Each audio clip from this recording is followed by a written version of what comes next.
so much. So they always ask for questions. I'd love to have answers for some of the problems that I'm going to pose here. If you have an answer, well, let's do the answers first, if they have an answer. Okay, I'm going to start my clock now. Today I'm going to talk about... 3, 2, 1. Sorry. I'm going to talk about an epistemic view of delegation and participation in decentralized governance. There's a paper that I'm going to have the QR code at the end. There's a lot more material that I can do in 20 minutes, so I'm going to go fast. I'm going to try to develop some understanding, and then I'm going to have to summarize some of the results and not go through them. Okay, so what's the idea of epistemic? The idea is that when there's a correct decision, we want the governance mechanism to maximize the probability of reaching it. And we're leaving out the possibility there's not a correct decision, which is probably true for a lot of things. And we're just focusing on the epistemic aspect. So what's our goal? Our goal is to see if we can cooperate in a decentralized environment framework to get good epistemic outcomes. Now what we're going to do is we're going to make some really strong assumptions, which are really unrealistic. The advantage is when we make these assumptions, we have clear results. And furthermore, if we have failure under these assumptions of some of our methods, that's a very powerful result because these assumptions make governance much easier. On the other hand, if we have success, which we will, that's not that meaningful because the assumptions are so strong. We don't know what that success in this theoretical framework means. Okay, so what are the assumptions? The first assumption is the epistemic assumption. There's a single correct answer. We're going to look at binary choices, A or B. One of those is true. We're not sure which one. The second assumption, voters share the same epistemic objective. They all want to reach the correct collective decision. This has some powerful advantages. We're ruling out malicious actors and actions, which is going to make governance design a lot easier. We're also ruling out voters just asserting their opinion rather than allowing some deference to other people's opinions. A third assumption, we assume that each voter knows the probability, their own probability, that they can make the correct social decision on their own. And also, any information they have, any items of information, they can take that piece of information and they know the probability that that piece of information alone will lead to the correct collective outcome. Okay, so now we're going to, unfortunately, I have the slide navigation is a little funky here. There's two cases. One is we have independent competencies where voter judgments are statistically independent. That's an easy case. We get really nice baseline there. It's really unrealistic. Why? Because most people have shared information sources, which is going to put us in the second case of dependent competencies. In that second case, we're going to do another strong assumption. We're going to assume the total information out there can be decomposed into a set of statistically independent signals. The voters can know what signals they have. Each voter's information set is a collection of those signals. Okay, now we're going to take a look at the independence case. In the independence case, we have a really strong baseline, this optimal weighting theorem. Okay, so P sub I is voter I's probability of getting the correct social choice, and they know that probability. And we can calculate a weight, WI, which is an optimal weight. If we weight the voters with those weights, we will maximize the probability of getting the correct collective choice. Okay, so that gives us a nice baseline. That's why we're looking at the independence case. Okay, so look at the second bullet point, second main bullet point here. A lot of times in DAOs, we have token voting, 1 vote per token. If the proportions of the tokens line up with the optimal weights, then we're in the perfect situation. You can just vote all the tokens. The voters will get the optimal weight. Now that also corresponds, if you look at the bottom line here, to the ratio of the absolute value of the weight to the number of tokens being the same for every voter. If that's true, then the proportion of tokens is just going to exactly match the weights, and we're going to get the optimal result. Now I'm going to do some quick examples, some simple ones, to develop some understanding. So this first example is the independence case. Suppose we have 3,000 voters. They have a 52.5% chance of being right. They're independent of each other. That's going to create a weight of 0.1. And in aggregate, they're going to have a weight of 300, okay? If they make the decision on their own without the other voter is a more expert voter, 73% chance of being right, a weight of 1.0. If the 3,000 voters make the decision on their own, they're going to have a 99.7% chance of getting the right answer, making the right collective decision. This, for people know this idea, this is the Condorcet jury theorem result. If you have a bunch of voters, they have the same probability of being right, they're independent. As you add voters, you get a bigger, higher and higher probability of getting the correct social decision. As the number of voters goes to infinity, it goes to 1. It's close to 1 here. In this case, adding an expert voter doesn't help you much. It does help you a little bit. You can't see it because it's less than the rounding error. Okay, so let's look at something else. Now we're going to start playing with things. Let's look at some delegation situations. Let's consider a liquid democracy approach where you can delegate as much as you want. We have as many stages as we want. And let's suppose what voters do is they look for a more competent voter to delegate to. Suppose everyone does that. Suppose this plays out perfectly. What's going to happen? All the votes get delegated to the expert voter. Now, the probability of the correct social choice is 73%. It's down from 99.7, which is a disaster. This is the problem of over-delegation. We see this in experiments. We see it empirically. We see it in theory. Especially with liquid democracy, it tends to have over-delegation. It looks like this. We're going to come back to that later. Okay, let's look at dependence. Let's suppose that the 3,000 voters are perfectly correlated in their information. They all have the same information. Then they're basically the equivalent of one voter as far as information.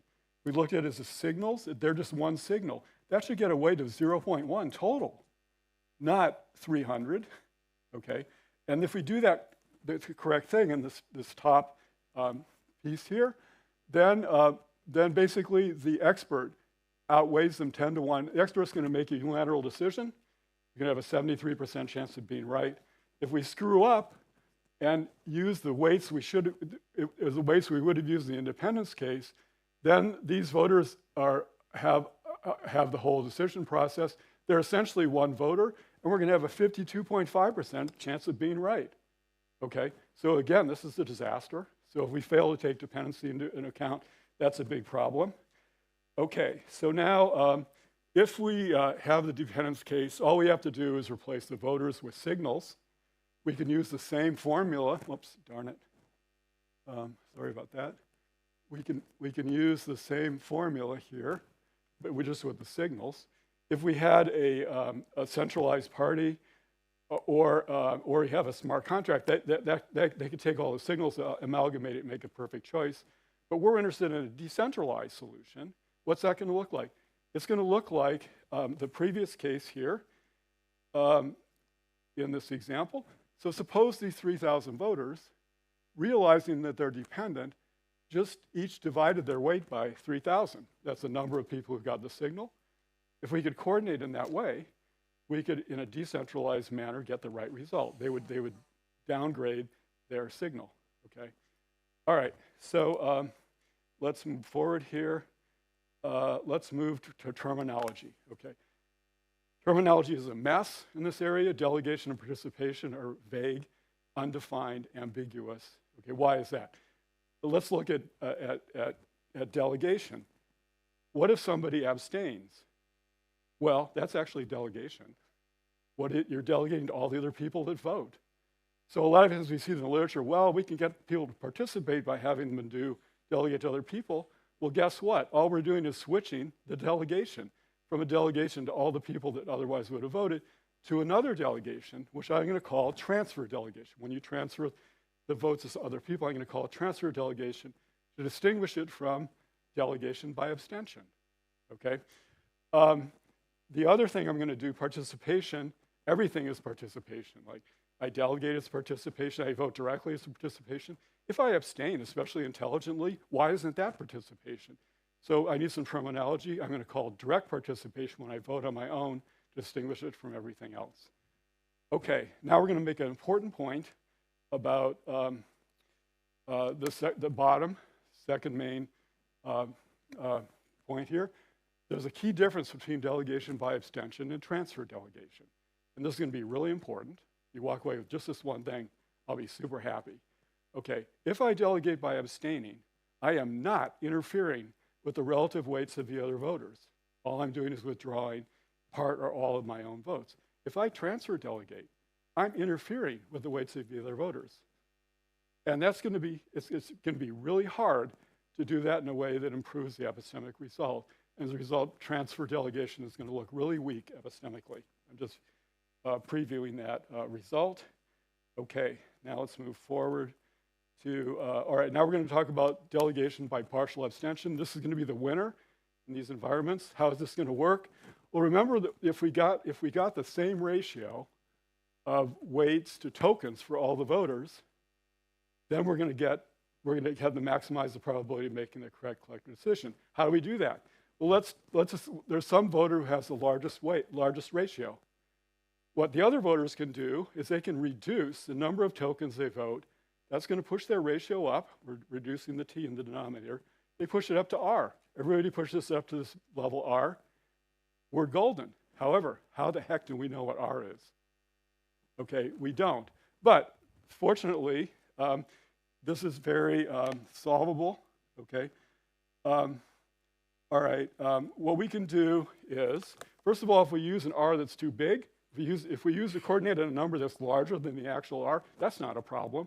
It doesn't matter what that number is if it's higher, because we're still going to get if we just use some number, we're still going to get the right proportions. However, the danger is we'll set a number and it'll be lower than that highest number. But if we can do the following moves. First of all, we can take everybody's tokens. Instead of the number of tokens, we give everyone one vote. It doesn't matter because they're going to partially abstain. It doesn't matter how many tokens they have.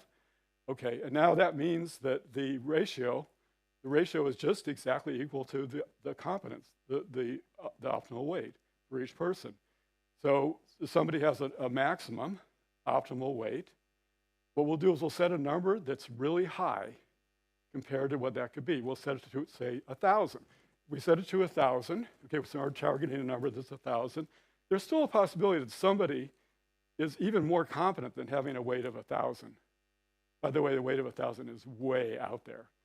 However, if we make that mistake, the maximum loss of failing to make the correct collective decision is 5 times 10 to the minus 435th power. Boom, okay? So all we have to do is rearrange it like this, create a big number, and people only have to know their own competence, and we can get the best possible collective decision. So this is very successful in this theoretical framework. Okay, and dependence we can handle by what? Exactly, we've already seen it. We have to assume the voters know how many other voters got the same signal, then everybody divides. But notice what we're doing now. Now I have to know something about the other voters. In the previous case, I didn't. I only had to know my own thing, so my own probability of being right.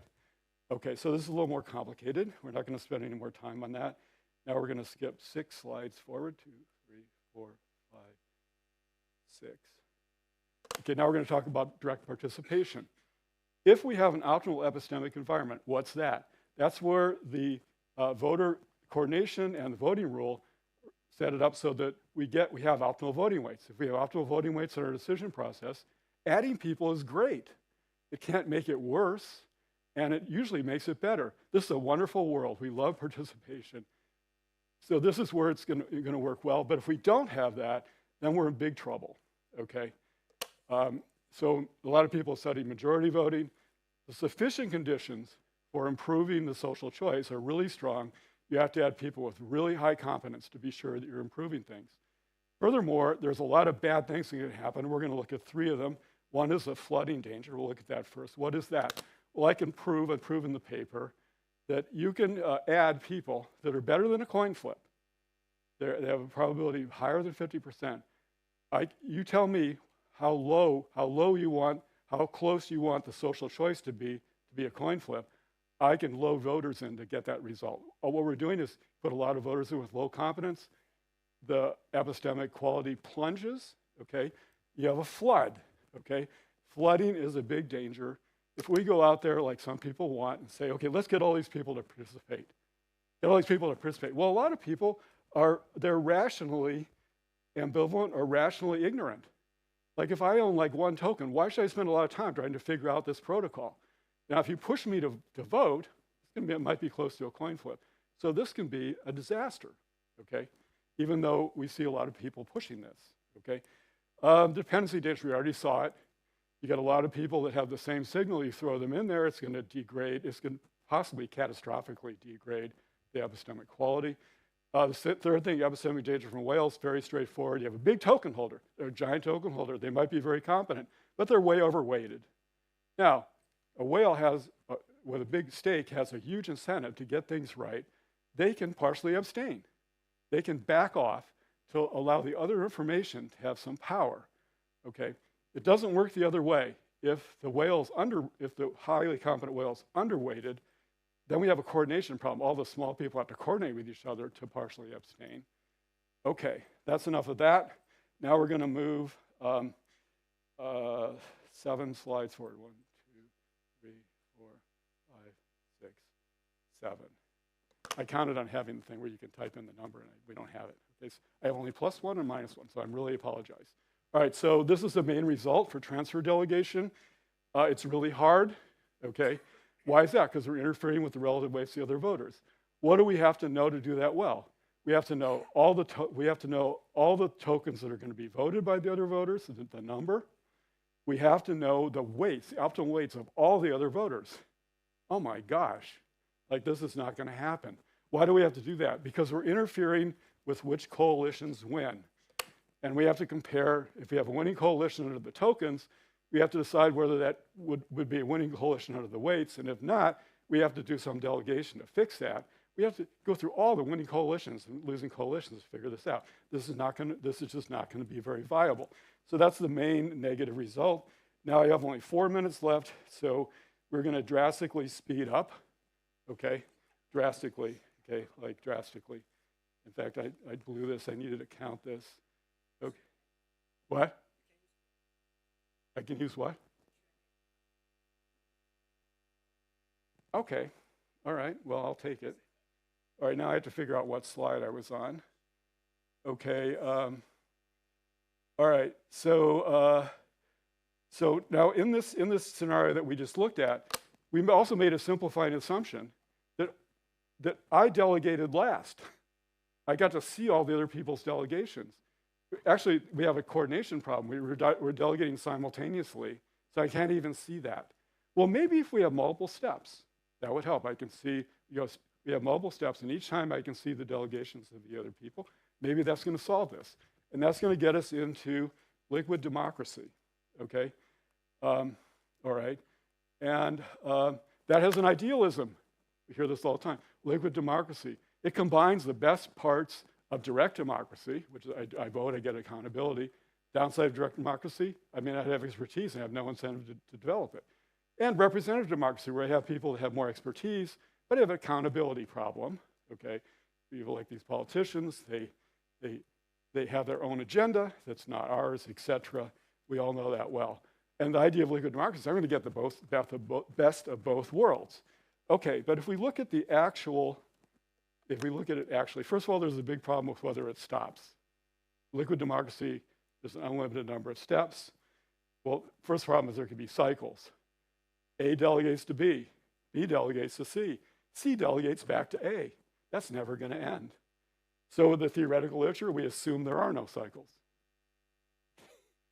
Kind of like, or we say we're not going to count people that are voting in cycles. Okay, that's a cheat. But even after we cheat, we're in deep trouble because, first of all, in general, there's no national equilibrium. That means we never get to a state where people no longer want to delegate more. If we make assumptions that make a national equilibrium exist, we have to make assumptions about the social network.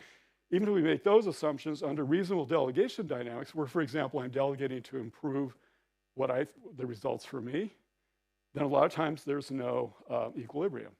And if there is an equilibrium, a lot of times it's crummy. This is pretty bad, but it's not the worst. The worst is yet to come. The worst is the over-delegation problem. And basically, we see this massively. We see this massively in a lot of research. I'm just going to show you some things. So this article, what they do is they say, okay, what we're going to do is they know some people around. They don't know everybody's weights, but they know some people's weights. They're only going to delegate to people that beat their own level of competence by a certain amount. And there's going to be a set of those people. They're just going to pick one of those people and delegate to them. You get massive over-delegation. So how do you fix it? So what they do is they say, okay, let's have a mechanism where we cap the number of voters that a delegate can have. The cap is extreme. It's the order of the square root of log n, where n is the number of voters. If you have 1 million voters, that's less than 4. And it scales up really slowly. Okay, so what does this look like? It looks like representative democracy. Why? Because we have a large number of delegates, like a large number of representatives in a parliament. Each one has a fixed set number of people. It looks like that, and guess what? It kicks butt. So this is an argument that representative democracy is better than liquid democracy, okay? That's one loss. Now, I'm not gonna have time to go through these other things, but I wanna emphasize one result from this. Is an excellent article by Moores et al. What they show is that majority voting dominates liquid democracy in an experimental setting where liquid democracy theoretically should win. It's a terrible, bad result, okay? And now we have now we've killed the idealism, because majority voting itself beats liquid democracy, and so does representative democracy. Oh my God, our idealism is deflated from the literature. Okay, now what? All right, now I have only 5 minutes left. Okay, holy crap, sorry. So there is a method. I can improve liquid democracy. I can create a method of coordination that for certain social networks is going to work. And I'm not going to have to go through, I don't have time to go through it. But it's inferior to what? Partial abstention. In all of these papers and in this thing, I know my own competence. Well, if I know my own competence, why are we doing all this delegation stuff? I can just partially abstain. We can pick a large number and get the right result. And this only works if we have the network being connected. If it's disconnected, it looks like this. This is kind of, each of those middle dots is the voter, and the other dots are the voters that they know about their competence. If it's disconnected, it's not going to work, okay? The delegation by partial abstention always works. You don't have to know anything about the other voters. Okay, here you have to know a lot. Okay, that's the end of that. And now what do we do? Well, we're going to start looking at other things that we can add on. Well, sortition, I don't have time to cover it. It has epistemic problems. Okay, we're going to look at other methods like futarchy and things like that to try to save us. And I'm going to only look at, there's several of them in the paper. I'm going to look at 2, futarchy, and I'm also going to look at contestable control auctions, which is another, I've done a lot of work on that. Okay, so futarchy, we know what that is. You have a prediction market. Use the prediction market to choose an action, okay? We predict the stock will go up. The prediction market says the stock will go up if the CEO quits. If the CEO is fired, we fire the CEO, okay? Now the problem with futarchy is, now I have to go forward, I don't know, N slides here. Here we go. The problem with futarchy is that it does not match up with the optimal voting rule.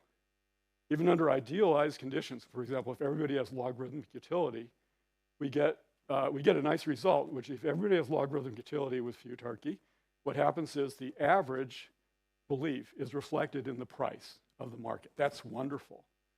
But it produces a set of weights that's not the optimal set of weights. Let's see if I can pull that slide here quickly. Here it is. You see this top bullet point here. If you create logarithmic utilities, you get this nice result about the average beliefs being reflected. But the weights are equivalent to 2p minus 1, which is not optimal. It's underweighting people with high competence. We can fix that in a very kind of somewhat esoteric way. We can put a tax function in here. And what we can show is that if we put the tax function in there, and we also force, if the voters also are price takers, and they're acting as if they're in a one-shot game and they have logarithmic utility, we can get as close as we want to the optimal voting result, which is a really cool result. It's linking futarchy, a modified version of futarchy, to optimal voting. However, people are not going to follow. People don't do this. Not everybody has logarithmic utility. Most people are less risk averse. So what do? AI agents. We put AI agents in, we force them to have this utility, we force them to be price takers. Now we have to worry about where they can get information, enough information and stuff. I have only 30 seconds left. So now we're going to jump into, just temporarily, we'll jump into the last incontestable control auction. What is this? We created an auction for control. You can get temporary control of the DAO. It has some great properties. It has a really strong epistemic property. You're going to pick the best possible project and distribute most of the surplus to the existing token holders, not to the person doing the project. That's wonderful. Also, it has another property, which is really valuable given what we've just seen, which is if we can put this in here and still have a voting mechanism, we know a voting mechanism is likely to mess up. When it does, we have an auction, temporary control, we reset things, fix the epistemic problem, go back to the voting mechanism. We have the voting mechanisms, we like participation or whatever. We can have it all potentially. That's the end, and this is if you want to actually read some of this, the actual details, many of which I omitted here. This is the QR code of the archive thing. I'm going to revise this. It has an addition here. I'm going to revise it probably the next month, and you'll have another one. Then you'll have another one. You can keep, if you really like this, you can keep reading it. You might fall asleep after the first 10 pages and give up, but that's up to you. That's all I have to say. Thank you for your patience. Sorry I had such a messy slide presentation. Thank you, Jeff. Thank you for this great talk. Since this is the last talk before the lunch break, I'll take the freedom to ask some questions, if you like. Sure. So the first question is, how does the challenge of disinformation play into the voters being able to estimate the necessary probabilities? We don't have it on, sorry. Okay, that's an incredibly powerful assumption, probably totally unrealistic. And it's even worse than that. I may, for example, be a fool. I have less than a 50% chance of having the right answer. Many people think that, I don't know why they would think this, that voters in like big countries, that many voters are like this. Now, I'm not going to make a judgment there, but that's going to be a disaster because then you get the reverse condorcet jury theorem. If voters are less than 50%, then the more we pile on, the closer we get to the wrong answer, okay? And so this is a strong assumption, and this is what the way the paper is designed. I've loaded it to try to make governance easy. And even when we do that, transfer delegation and things like that fail dramatically. The partial abstention doesn't fail, it succeeds, but we don't know if it's going to work in the real world because these assumptions are so strong. It might work. It might be if we have a DAO together and we all say, oh, we're just going to try this. We're going to partially abstain. We're going to try to think about, you know, if I go on the internet and get my information, dude, like a lot of other people are doing that. So I want to downgrade my weight. Maybe there's an approximate result. We'd have to do experiments to figure this out or things like that. And so I don't know the answer to that. Yeah. The next one, what is in your opinion the best governance approach that fits both communities and governments in which representative can be held accountable by, for example, pulling my vote from them instantly? I think the best one is a contestable control auction. Why? Because it eliminates entrenched control powerfully. Founders can't have entrenched control. People do empty votes that borrow tokens and vote them, they can't have control. Why? Because they have to win the auction. And if you win the auction, we put all kinds of safeguards in. To win the auction, you have to say, we're going to get to this token value under our leadership. If you don't get to that token value, you pay. You pay the difference to the other token holders. If the token value goes down, you pay. We do deposits, so we make them do that, okay? And we have an auction where the winner of the auction is going to promise the most surplus to the other token holders. There is nothing like this in like securities regulation, anything like that. Have you ever had invested in something where you had this kind of protection against the expert people? You're guaranteed to get what they're promising, and you're guaranteed protected against losses. There's nothing like this. And entrenchment is over forever. It's a new kind of property. We did this for regular corporations. Zuckerberg cannot keep control of Meta. He can lose an auction. Musk can lose an auction. It's a whole different world. And it's a world that I think would be a really good world for DAOs. We're trying it here in Europe, not in the United States. We're the first instances of trying this out in reality. So I'm strongly biased. It's kind of an idea that I like. And you should take that into account. there's a huge amount of bias in what I'm saying. But the paper that's based on is going to be published in the next few days. It's already in press in blockchain research and applications. So it's coming out. It's also on archive. If you go to archive, type in Strnad, which is my weird name, and type in economic DAOs, you'll pull up the archive versions, which are now going to be superseded by the published version.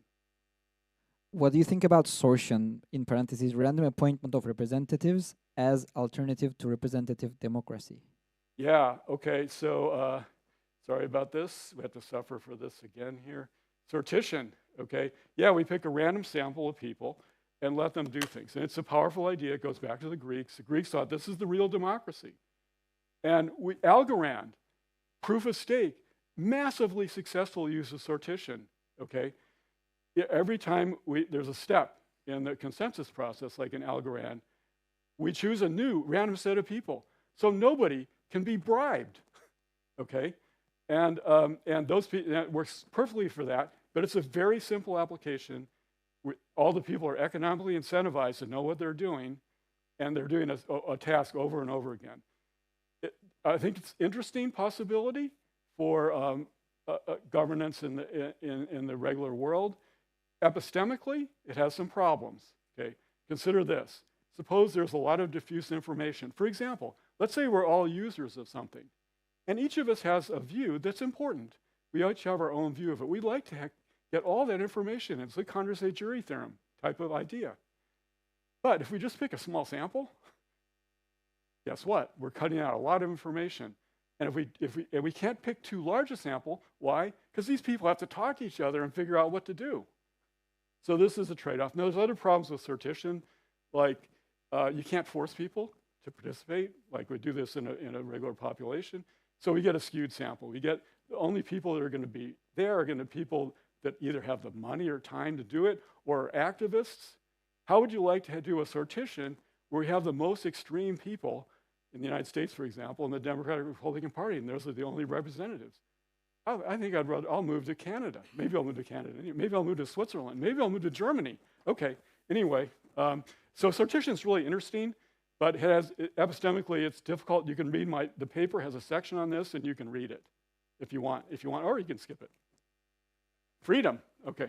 Okay, maybe the last quick one, let's say, do we ever see techniques like whales partially abstaining used in the real world? For example, do we see BlackRock downweighting themselves to improve the quality of corporate governance decisions? Maybe quickly. Yes, we do. And we have a brilliant example, possibly, in the crypto world. Uniswap, A16Z, giant token holder. They hold at least 10%. They might be 20%. We have all the pseudonyms. We don't know.